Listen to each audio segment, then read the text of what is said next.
Okay, folks, so I've mentioned this already in passing. I've talked a little bit about the collapse of the condo market in Toronto, and we are starting to see basically the foundation starting to crumble. Let me tell you what I mean by this. How the new build condo market works is that buyer walks into developer's showroom and they say, hey, I hear you're building a condo on this street corner. When's it going to be done? And they say, well, 3 to 4 years, something like that. And we're selling them at about $1,400 per square foot. Great, I'll take one. I'll pay $1.4 million for a 1,000 square foot condo. I'm going to and it will be built total 1.4 million years for a condo that's actually worth, let's say, June 2025.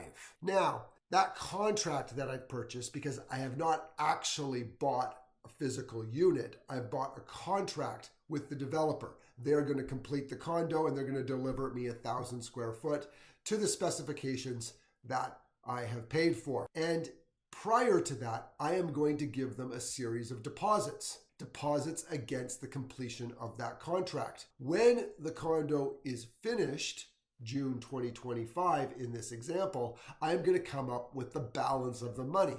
So let's say over the course of the last 3 years, I've given them $400,000. Now, June 2025, I need to come up with another $1 million. But we have a problem. I paid 3 years ago for that contract about $1,400 a square foot.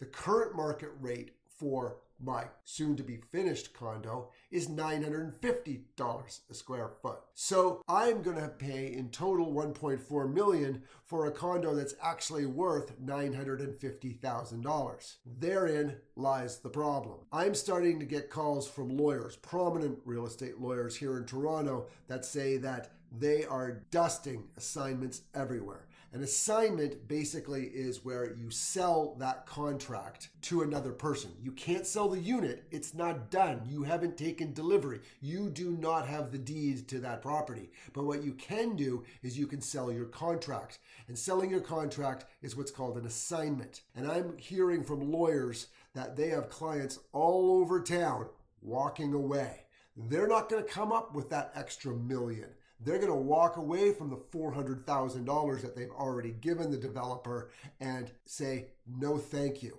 Now, what is the spin-off effect? Well, there's going to be lawsuits.